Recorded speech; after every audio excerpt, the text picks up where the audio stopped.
Once upon a time, there was a man I was engaged to, someone I thought I'd spend my life with. But fate had other plans, all thanks to my sister. In those dark days, I was devastated. Now, though, I found new joy, and I'm eager to share it with my sister and my ex-fiancé. My name is Catherine. I'm not stunningly beautiful, just an ordinary office worker. But once upon a time, there was a man named Bob who had promised to marry me. Bob was the handsome type with a career in a prestigious firm, the kind of guy people called a catch. We were blissfully happy in a way that made me believe it would never end. But then life's cruelty intervened. I never did marry Bob, all because of my sister. My sister's name is Sophie, and she has always had a keen interest in fashion, which she maintains to this day. Unlike me, Sophie has always been meticulous about her appearance and has always been naturally beautiful. As a result, she attracted attention from boys since middle school and even had a stint as an amateur model for a fashion magazine. Sophie harbored dreams of becoming a professional model. Meanwhile, after graduating from college and settling into a routine job at a regular company, I found myself invited to dinner by a business associate named Bob. Over time, we got to know each other better through these dinners, and unexpectedly, something began to develop between us. That evening, Bob invited me out to dinner after work. I accepted without hesitation, enjoying his company.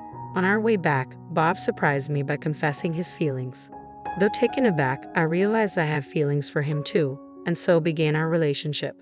A year later, Bob proposed, and I happily accepted. Shortly after our engagement, Bob and I visited my parents to share the news. They were delighted, and discussions about wedding plans filled our home with joy. However, not everyone shared in our happiness. That person was my younger sister, Sophie. Sophie was shocked to hear about my engagement, and even more so when she met Bob. Always popular and admired for her looks, Sophie had a history of dismissing my more reserved romantic life. "I don't want my embarrassing sister to ruin my reputation," she would often say. Seeing me, whom she considered less socially adept, marry a successful man from a prestigious company before her seemed to bruise her pride deeply. Yet I remained unaware of Sophie's true feelings, oblivious to her subtle disdain. Looking back, I should have noticed her demeanor then. One day, Sophie casually asked, "Since you're going to be my brother-in-law, can we exchange contact information?" Bob and I saw no reason to refuse, so we exchanged numbers without hesitation. As I neared the end of my job tenure, there were many late nights spent wrapping up projects. Then, on a day when my parents were away, Sophie put her plan into motion, a plan she likely devised long before. Knowing I would soon leave our family home to live with Bob, Sophie seized her opportunity. She called Bob, fabricating the story. "Bob, my sister suddenly came home sick. Our parents are out of town, and I'm feeling uneasy being alone. Could you come over?" Deceived by her ruse, Bob, who was just finishing work, rushed to our house without suspecting anything amiss. I rushed over because I heard Catherine was ill. "Where is she?" Bob's concern was palpable, and naturally, he assumed I was home. But Sophie quickly admitted, "I'm sorry, Bob. I lied to you. My sister isn't sick, she's still at work." Instead of anger, Bob responded with a puzzled expression. "Why would you lie about that?" Sophie, visibly nervous, began to explain. Meanwhile, after finishing my workday, I arrived home to an unexpected sight. Bob was there. Despite the surprise, I greeted him cheerfully. "Oh, you're here. What's up?" Little did I know, this moment would soon bring the deepest despair and sadness I had ever known. "Catherine, I'm sorry. I think we should break up." Bob's words hit me like a sudden storm. Unable to grasp their meaning at first, I stammered, "What? Are you serious? Break up? What's going on?" As I pressed for answers, Sophie entered the room, casting an uneasy atmosphere over us all.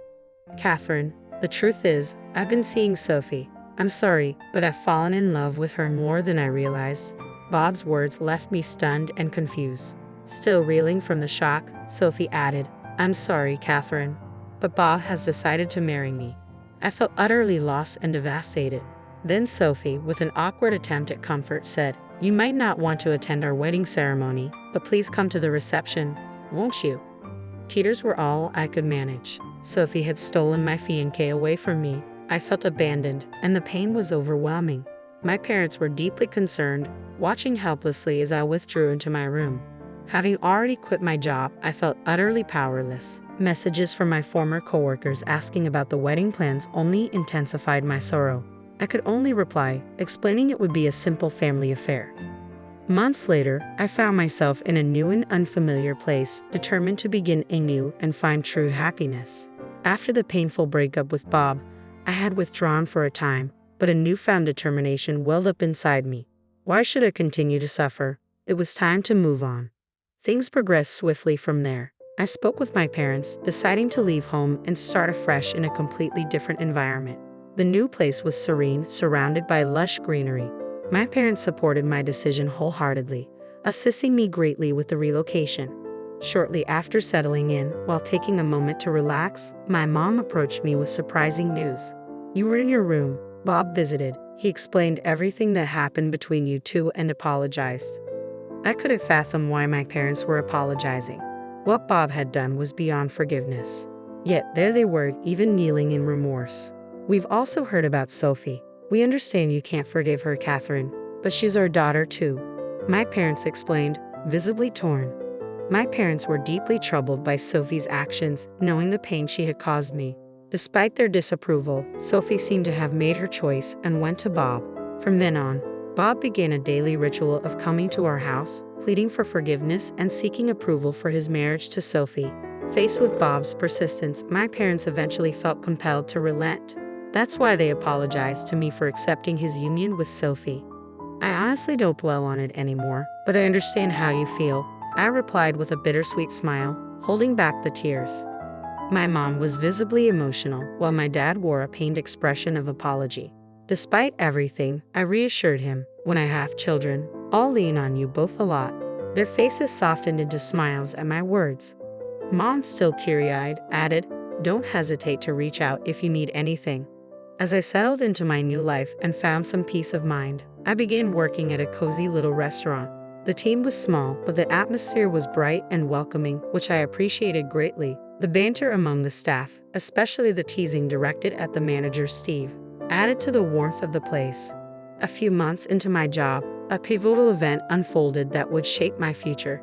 It happened one evening as Steve offered me a ride home after work and confessed his feelings for me. I was taken aback and uncertain. Steve was genuinely a good guy, kind-hearted with both charm and a friendly demeanor that appealed to many. Yet I couldn't shake off the past hurt that still lingered within me. I feared the possibility of facing abandonment once again. Steve seemed to sense my hesitation and assured me there was no rush for an answer before heading home for the day. Despite the initial awkwardness, the familiar camaraderie with the part-time staff and Steve's kindness helped ease my worries. Deep down, I felt my heart had already made a decision. During a break, I discovered something about Steve's past. It turned out he had been betrayed by someone he had been dating and had a rough experience at his previous workplace before joining the restaurant. We shared a similar pain of betrayal by those we trusted. That day, I chose to accompany Steve home to listen to this story. Along the way, he opened up about his past. He had previously managed a store, but due to certain events, the store lost credibility and eventually closed down. Steve bore the brunt of the blame and lost his job as a result. After hearing Steve's story, I felt compelled to share my own reasons for being at the restaurant. When I finished, Steve looked at me kindly and said, "You've been incredibly strong." His words meant the world to me, acknowledging my resilience despite the pain I'd endured. It was exactly what I needed to hear. I did my best. Despite being betrayed by someone I loved, I managed to pick myself up, I confess, acknowledging the difficulty of my journey. To which I added sincerely, "You've done amazingly well too." Steve's smile grew wider, and in that moment, I found the courage to respond to his earlier confession. "Since that day, I might be a handful, but I hope you'll be patient with me," I told him. From then on, the teasing from the part-timers at the restaurant increased, but it was all in good spirit. "Congratulations. Wishing you both a lifetime of happiness." They cheered, genuinely happy for us. "That's a bit premature. There's a right time for that line, and it'll come around again. When it does, you'd better let me say it," Steve teased, a bit flustered as I laughed along with everyone else. It was a moment of pure joy, a typical day in our lives, until things took a turn. For the second time in my life, I was proposed to. Without hesitation, I accepted, determined to find lasting happiness this time. I believed Steve was the one who could truly make me happy. I visited my parents' house for the first time in a while to share the news, and they were overjoyed. Opening up about Steve, I felt their support as they said, "Please make our daughter happy. We trust you." "I will make Catherine happy," he asserted confidently. After chatting for a while, my dad hesitated before sharing, "Sophie and Bob are going to get married." He mentioned that an invitation might arrive, but insisted I needn't worry about it. Truthfully, I wasn't bothered. I was too wrapped up in my own happiness. In fact, I wanted to celebrate it openly. When I expressed this to my parents, they responded warmly, "If Catherine feels that way, then we trust your judgment." Sure enough, a few days later, an invitation to Sophie's wedding arrived. I decided we would attend together. Dave and I had opted for a simple legal marriage due to Sophie's impending wedding. We felt it would be less overwhelming for our parents and relatives to stagger our celebrations. We promised ourselves a proper wedding ceremony once things had settled down. On the date of Sophie's wedding, Steve and I arrived together at the venue. It had been a while since we had seen Sophie and Bob. Bob appeared weary, and there was a tension in the air as we exchanged greetings and introductions with family. When I proudly introduced Steve as my husband, Sophie's reaction was visibly surprised, etching the moment into memory. During the event, I found myself wanting to ask Bob about what had transpired between him and Sophie on the day when neither my parents nor I were present. Bob initially hesitated but eventually began to confide in me. According to him, when Sophie called him that day and informed him falsely that I was suddenly ill, Bob decided to wait for me. Sophie then arrived with strong drinks, coaxing him to indulge. Despite not being a heavy drinker, Bob had a few too many and became intoxicated. In his vulnerable state, Sophie took advantage of the situation, seducing him. Bob admitted that Sophie's beauty and allure played a role in clouding his judgment. Despite our engagement, he succumbed to temptation, and from then on, his attention began to drift towards Sophie. After hearing Bob's confession, his repeated apologies seemed insignificant to me. Honestly, I felt indifferent. What mattered most was finally knowing the truth. Meanwhile, Steve and Sophie were engaged in a conversation nearby. I was curious about their discussion but decided to inquire later, considering Sophie's upcoming wedding. On our way home, I couldn't resist asking Steve, "Were you upset when you were talking to Sophie?" Steve sighed. "As I mentioned before, she's my ex who betrayed me. But that's not all. She's also the reason I lost my job." I was taken aback. It felt like such a small world, and learning that Sophie was directly responsible for the closure of Steve's shop added another layer of shock. I delved deeper into the situation. It turned out that a few months into Sophie's relationship with Steve, she had an affair with a designer. Sophie believed dating someone in the modeling industry would be more advantageous, despite already being with Steve. When Steve discovered this by chance, he understandably confronted Sophie. However, instead of remorse, Sophie became angry and the relationship ended abruptly. Sophie's anger didn't dissipate. She went further, fabricating a fake photo of foreign objects and dishes from Steve's restaurant and shared it on social media. Given her modeling career, she had a substantial following, and the photos quickly went viral. The negative publicity reached Steve's boss, who had entrusted the business to him amid declining profits. The resulting closure of the restaurant led to Steve losing his job, with him unfairly shouldering the blame.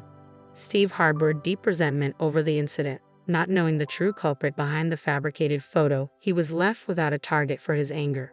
Amidst the turmoil, Steve finally discovered the truth during a casual drink with a friend.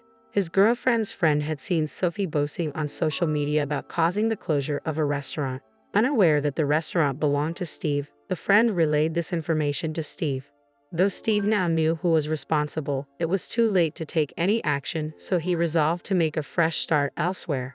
It was then that Steve and I crossed paths. I approached Steve with an apology. "I'm sorry for what my sister did.